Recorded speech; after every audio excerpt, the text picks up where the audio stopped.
back to McNulty's Book Corral. Today we're going to do a really fun episode that I've been wanting to do for a long time, and I'm going to recommend to you 3 contemporary authors of Westerns.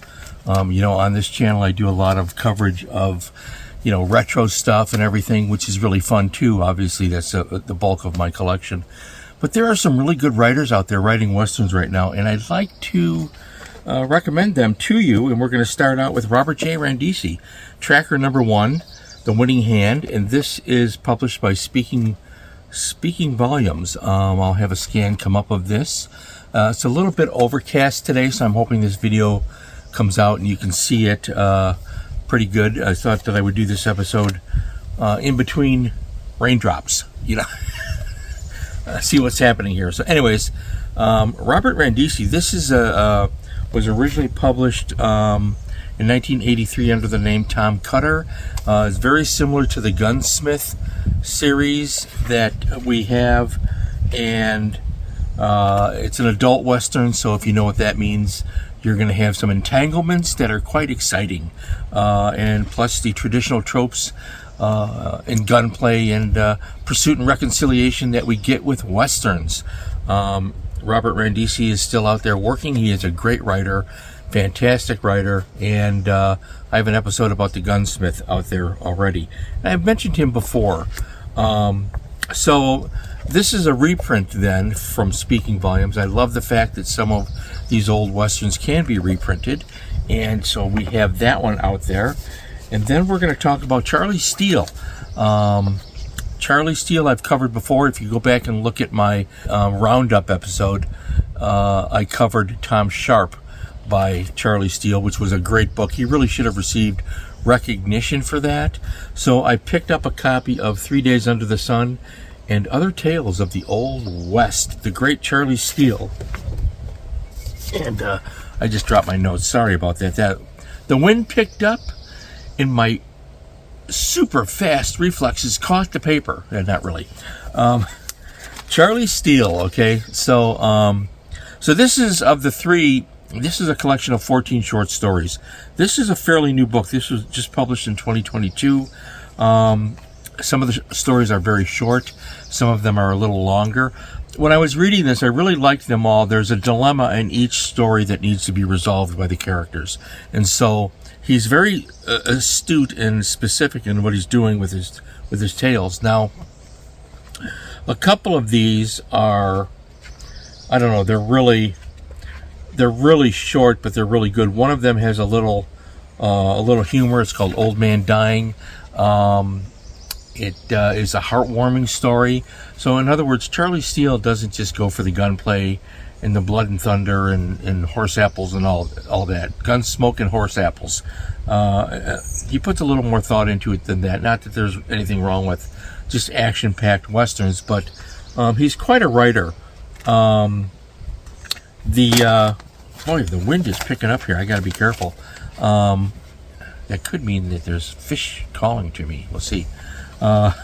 Anyways, there's a story in here I really liked, and it was called Death Comes Lingering. And this is about, I'm just going to give you the basic setup. It's about a man who gets bit by a rattlesnake, and he's suffering through that.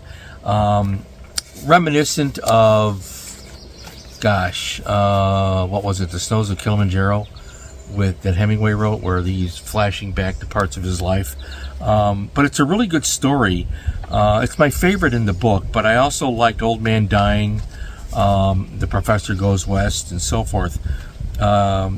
Charlie has the action in here as well.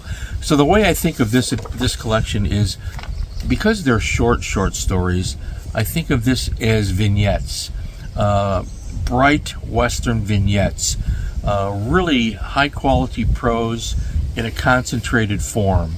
It's that type of short story writing. Really, really exciting and fun to read. Even on the back it says humor, romance, adventure, and that's exactly right. Charlie Steele is underrated, and I've never met any of these 3 authors, by the way. I have communicated with them privately via email, or back when my blog was still up and running, sometimes they would comment on that. But I really don't know these guys at all, but I have great respect for their talent. 3 Days Under the Sun, a collection of short stories by Charlie Steele.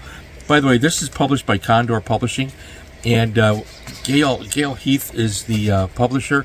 I've had a communication or two from her. She really works hard and represents Charlie really well. So this is obviously a small publisher that really working hard to make these books uniform and appealing to people. This is illustrated, by the way. The illustrations are really good in this, and I'll show you one really quick. And here is an illustration for a running gunman makes a decision. And here you can see the illustration, and the cover art is fine. So anyways, Condor Publishing, bless your heart, you're doing a fantastic job representing Charlie Steele, who deserves far more attention than I think he gets. He really should have won some awards last year for Tom Sharp, which was a great book. So my 2023 Roundup episode, I talk about Tom Sharp. I have another episode about Charlie out there. Give it a try, 3 Days Under the Sun.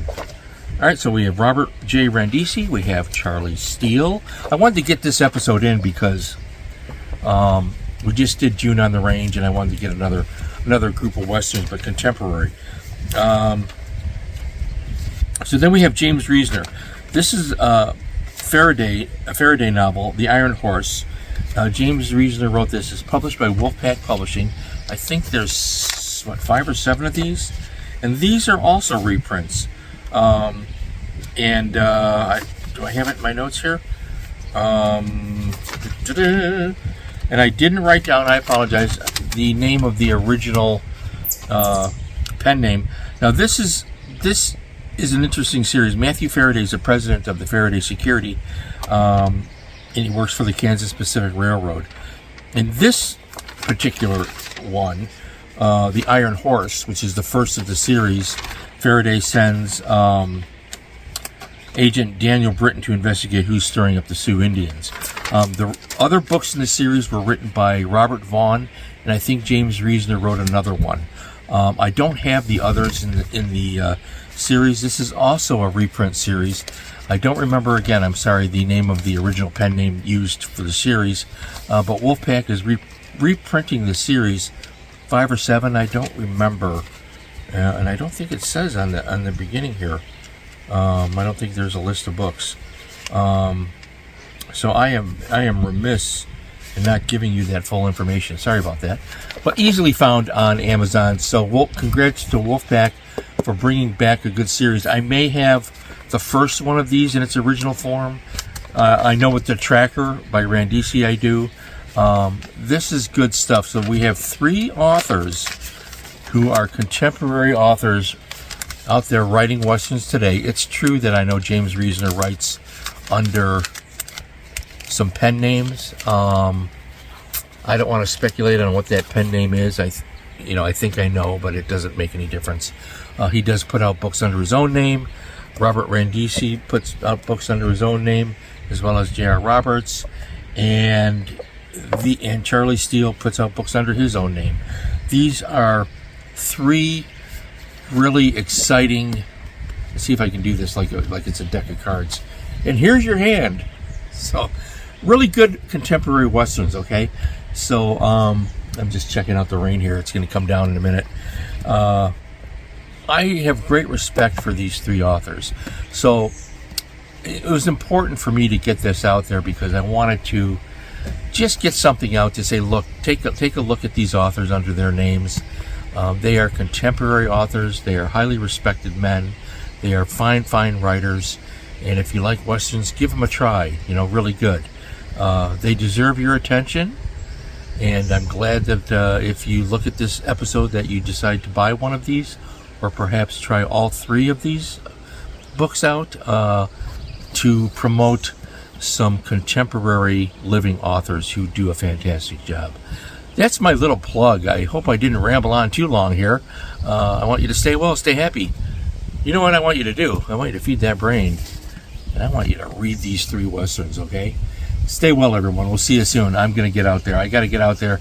Depending on what the rain does, I'm on a roll lately with the fish. We're not catching a lot of big fish, but it's happening, and that's all that counts to me.